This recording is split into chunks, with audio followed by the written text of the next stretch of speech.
vinculado con el derecho es algo que me viene interesando desde hace algún tiempo. De hecho, hace 3 años defendí mi tesis doctoral, cuyo director fue el doctor Nazar Anchorena, sobre una perspectiva de la Constitución del 49. La idea de esa tesis doctoral era mostrar algo que también sobre lo que también quiero llamar la atención ahora. Es la pluralidad de experiencias a las que dio lugar el peronismo en materia de derechos. O sea, frente a una visión demasiado monolítica de lo que el peronismo pudo haber significado, en esa tesis doctoral yo lo que trataba de mostrar era que en realidad había diferencias enormes, o no tan enormes, pero diferencias al fin, como en lo cronológico. No es lo mismo el peronismo antes de la Constitución del 49, después de la Constitución del 49. Esta Constitución lo que hace es consolidar, reforzar lo que ya hemos hecho en el plano legislativo. Pero lo que vamos a tener después es algo que muchas veces se olvida, y que es, con la sanción de la ley 14.184 del segundo plan quinquenal, lo que va a suceder es que el artículo 2 y el artículo 3 de la ley dicen: conviértese en doctrina nacional la doctrina peronista o justicialista, y el artículo 3 es: el derecho argentino deberá interpretarse a la luz de la doctrina nacional. Con lo cual, lo que nosotros tenemos a partir de ese año es un bloque de constitucionalidad integrado por el texto de la Constitución de 49 más la doctrina. Y es en esta dimensión que tiene que interpretarse aquella de las verdades del peronismo, que dentro de la ley todo, fuera de la ley nada. Dentro de la ley, que tiene que ver con la doctrina nacional, paréntesis, peronista, todo, fuera de la ley, esa ley peronista, nada. Voy a hacer una breve introducción sobre el motivo que me llevó a escribir sobre Germani. En realidad todos sabíamos, lo sabía desde hacía muchos años, que su interpretación había sido extremadamente influyente y muy discutida. Pero en algún momento tuve que empezar a dar un curso sobre qué incluía de alguna manera los orígenes del peronismo, y bueno, decidí incluir, porque parecía ser el origen de toda la discusión, el capítulo 9 de Política y Sociedad en una época de transición, la integración de las masas a la vida política y el totalitarismo. Y a medida que lo fui leyendo, fui encontrando, año a año que lo iba leyendo nuevamente para cuando tenía que darlo en el curso, fui encontrando nuevos matices y sobre todo matices que habían sido pasados por alto por sus críticos, que no habían advertido la riqueza del trabajo de Germani, y sobre todo que no habían advertido, quizás por el sesgo político del momento, ¿no? Por las particulares discusiones políticas del momento, no habían advertido la vastedad de las lecturas de Germani, que están extremadamente bien reflejadas en el libro Razón y Modernidad, el libro de Alejandro Blanco. De lo que quiero hablar ahora es de cómo llega Germani al concepto del movimiento nacional popular.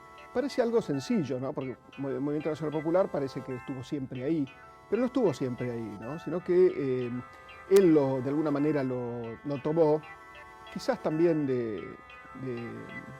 bueno, ahora después veré de qué fuentes puede haberlo tomado, pero le dio un significado preciso dentro de la ciencia social, y un significado que fue discutido y que espero después seguir con lo que los discuten. Bueno, ya haber llegado hasta acá, ¿no? Después voy a seguir con los que discuten a Germani, será el año que viene cuando hagamos otro panel y seguiré con ese tema, pero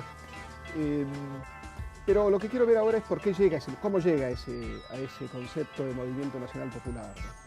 En realidad no es tan difícil encontrar el origen, porque está en el mismo libro. Germani, la manera de trabajar de Germani es que escribía constantemente lo mismo, pero no advertía al lector de los cambios que se operaban de un capítulo a otro en el mismo libro de Política y Sociedad en la época de transición, donde él usa distintas definiciones para el peronismo sin advertir al lector acerca de cuál ha sido el camino que lo ha llevado a la última definición, Movimiento Nacional Popular. Pero lo que hice para encontrar ese camino es leer los distintos capítulos, no en el orden en que él los puso en el libro, sino en el orden cronológico en que fueron producidos. El peronismo, como todos sabemos, es un movimiento social y político que significa en la Argentina una enorme innovación política. La pregunta de Germani siempre estuvo dirigida a esa gran innovación. ¿Por qué en la Argentina hubo peronismo en lugar de haber partido socialista, partido comunista? Es decir, ¿por qué la clase obrera adoptó una orientación política que en principio era bizarra a lo que era a lo que enseñaba la experiencia de los países que habían atravesado la primera etapa de la industrialización? Entonces, ¿por qué creo que es importante volver a Germani? Porque es un ejemplar notable de una tradición que no se ha desarrollado en la Argentina, que es una sociología política. Germani inaugura una tradición muy fuerte de sociología política, que por otra parte estaba muy en Lipset también, y en esos años también, y que naturalmente que tiene que ver con una enorme confianza en la capacidad que tiene la clave social para explicar los procesos políticos. Quizá hoy tengamos menos confianza en lo que nos puede proporcionar una visión de la sociedad para explicar fenómenos políticos. En los años 40 y sobre todo 50 y 60, esto estaba en el centro de la agenda, y en ese sentido creo que uno leyendo a Germani aprende lo que puede ser eso, ¿no es cierto? Lo que es una sociología de la política.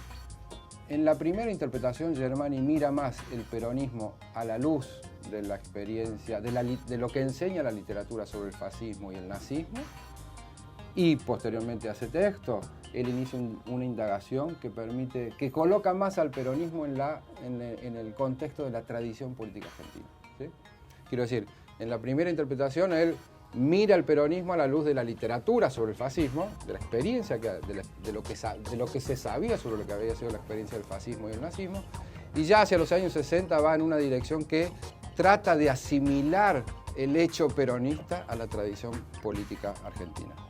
Entonces, volviendo al problema inicial, que es el desplazamiento de una interpretación más del peronismo, más en comparación con el fascismo, a una interpretación más ligada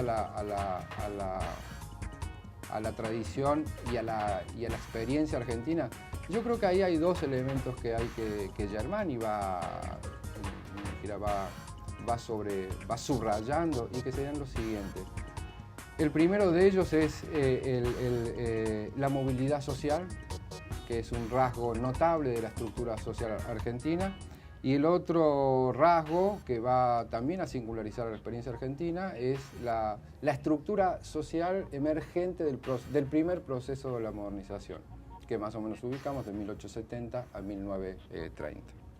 Germani termina asimilando el peronismo a la cultura política argentina, que ya lo había hecho, como dije recién, ya había empezado a hacerlo en el primer texto. ¿Por qué? Porque ese texto, como ha dicho Samuel aquí, todos decían que era fascismo, incluso fascismo criollo. Y él es el primero que dice que justamente esto no tiene ya nada que ver con el fascismo. Solo esa relación con Lider Massa, a la que por otra parte le va a prestar muy poca atención, como dijo aquí Samuel. Nunca vuelve sobre eso, ¿no es cierto? De modo tal que, si bien ya en ese texto él advierte que ese peronismo no tiene que ver, que el peronismo no tiene que ver con un hecho, digamos así, foráneo, como se decía, externo a nuestras tradiciones políticas, externo a nuestros costumbres, ¿no es cierto? Porque el fascismo, que era un fenómeno de la sociedad europea, Germani ya está diciendo que eso no es así, que no es ni fascismo, no es ni nazismo, sino que es un fenómeno político engendrado aquí en la Argentina. Y luego en las posteriores interpretaciones, Germani termina asimilando el hecho peronista dentro de la larga tradición política argentina, que presenta rasgos de notable afinidad.